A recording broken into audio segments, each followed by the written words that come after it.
It's time for the Hockey Minute, your source for all of today's hockey news with some opinion. Strap in for the fastest news in the NHL. This episode is proudly brought to you by fucking nobody. We don't have any sponsors. Now, here's your hosts, Brandon and Ryan. And here we are.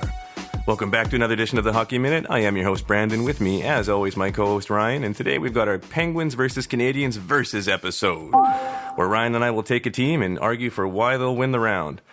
And then we're going to leave it up to our very own capable judge, jury, and executioner, Jules.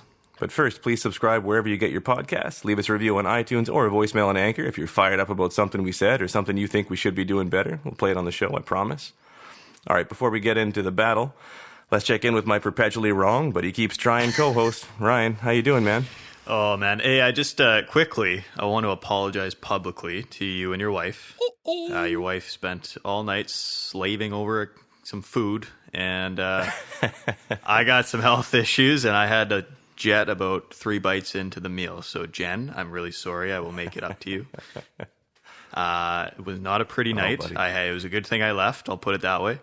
But I'm excited to be doing this breakdown because as much as you think I'm perpetually wrong, listen, we're going to get into some stuff, okay? So, all right, guys, before we get into today's show, we got a quick news update for you. The NHL training camps are set to start July 10th. I think it's going to be awesome, man. I'm just excited to have hockey back, and it'll be interesting to see which one of these guys comes back in half-decent shape. I mean, I don't see too many guys riding the Peloton, so it'll be an interesting thing to see. Yeah, man. I heard an interview with Brendan Dillon recently, and he sounds like he's going all up and down the East Coast just trying to find a spot to skate. So you're right. It's going to be a pretty big disparity between the guys. And the Las Vegas Review-Journal has put out a story saying Vegas will be confirmed as a hub city for the Stanley Cup playoffs by June 22nd. Wow. Obviously, Vegas is a city well accustomed to handling disease, so they should be well positioned here. What do you think? Yeah, I think at least it might give some of the players something to do, but we'll have to find out what the exact guidelines are, because I know the NBA has basically told their players that they're going to have to stay in their bubble. They can't leave. So hopefully it gives a little bit of freedom to the guys, but at the end of the day, I'm just glad we have one hub city down. Absolutely. All right, guys, on with the show. Let's dive right into it. I'm thrilled that Jules was able to join us and kind of help us out here. Jules, how you doing? Hello. Doing all right. How y'all doing? Beautiful. It's about to go down. All right, well, let's get into it, Ryan. We're starting off with Pittsburgh versus Montreal, and you were gifted the Montreal Canadiens. Well, listen, people look at Pittsburgh and they're going to say, oh, they got Crosby, they got Malkin, they got Gensel, they got Letang. Montreal has one of the best goaltenders in the NHL in Carey Price. And we're talking about a playoff run, not a 7-month long season here. Carey Price is more than capable of getting hot for 2 months and going on this insane run, standing on his head. He's done it before. It's what got him a Hart Trophy a few years back. On top of that, I don't know if you know that Montreal, I mean, yeah, they don't have any high-end superstar skill, but Tomas Tatar, he's coming back. He's probably coming back from an injury.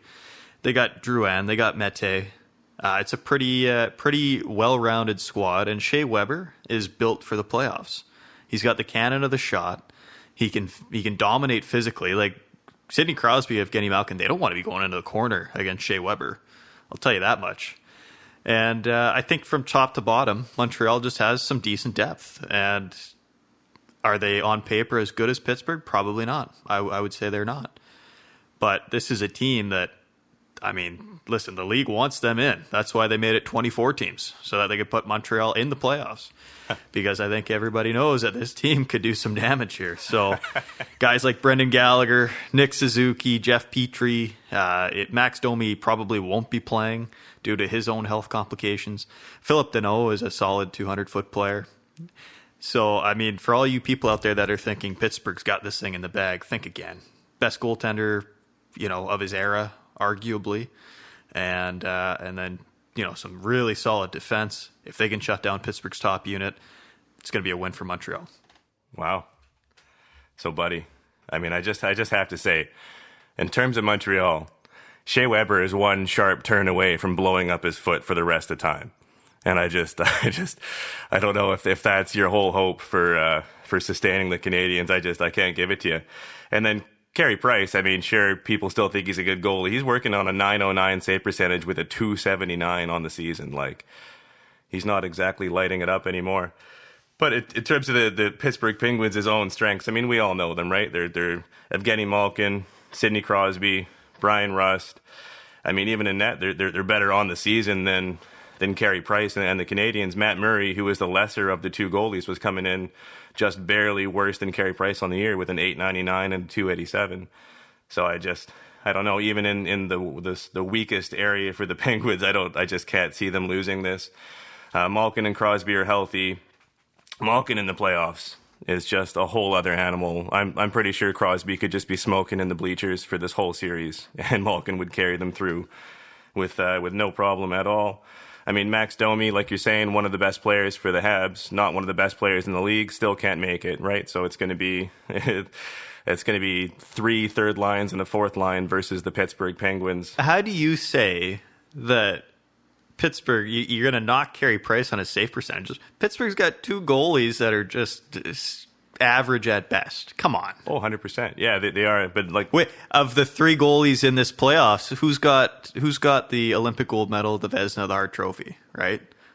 Matt Murray's got 2 cups, but let's face it, he wasn't the end-all, be-all on that. That was due to Crosby and Kessel and Malkin. Yep, but hey, come on, Brandon. Tristan, you're better than that. Tristan Jarry has the best stats out of all 4 goalies. And I mean, I could have been valedictorian in high school. It doesn't do fuck all for my university, right? Like, it's the same thing for winning gold medals. It's not going to carry him forward. And Carey Price, for his Olympic gold medals, had, I think, the 2 best hockey teams ever assembled, like playing in front of him. And you really can't say that for the Canadiens now, and I think that's pretty evidenced by the stats that Carey Price is carrying around. I don't even know who Tristan Jarry is. That's how irrelevant he is. And just to add, Yari was an all-star this past season, too. Yeah, that's a really good point. Well, they had nobody else to pick. Oh, they could have taken Malkin, right? One player from every team, right? Pittsburgh's loaded with stars. It's pretty. You could have just about anybody. For my money, Pittsburgh's going to win in 3 games. This is going to be an absolute sweep. I can't see it going any other way. Jules, who do you think won? How's this going for you? Well, I don't think there's much to say here. Pittsburgh has a better record, better stats. Their boys are healthy and ready to go. The Habs still have quite a bit of work to do, I think. So I got to go with the Pens in 3. Love it. All right. Well, I don't necessarily. I feel outnumbered here, but that's okay. I guess sometimes they don't like you when you're right. I guess they hated the ones that spoke the truth. All right, there you have it, guys. The judge has spoken. The Pittsburgh Penguins are moving on. Thanks so much to Jules for coming on to be our judge. Ryan, why don't you let them know where they can find us? Listen, guys, as always, you can find us anywhere you find your podcast: Spotify, Apple, Overcast, Anchor. We got full episodes on YouTube. You can also check us out, connect with us on Instagram, Facebook, and Twitter at The Hockey Minute. You can leave us messages on there as well. And I hope everyone's doing really good and excited for playoff hockey. All right, guys. Thanks, everybody, for listening. Thanks, Jules, for coming on and helping out. Your check's in the mail. From Ryan and Brandon, we'll catch you next time on the Hockey Minute. We'd like to take a second to thank you, the listener, for joining us. And a big thanks goes to our writers and production team, Jules, Mark, and Matt. We couldn't do this without you. Make sure to follow us on Instagram, Facebook, and Twitter at The Hockey Minute, as well as leaving voicemails on our Anchor page at Hockey Minute. And always make sure to subscribe to whichever platform you listen to your podcasts. That's going to do it for us. This is Brandon and Ryan. We'll talk to you next time on the Hockey Minute. And let me guess, their argument is, God, think about the children.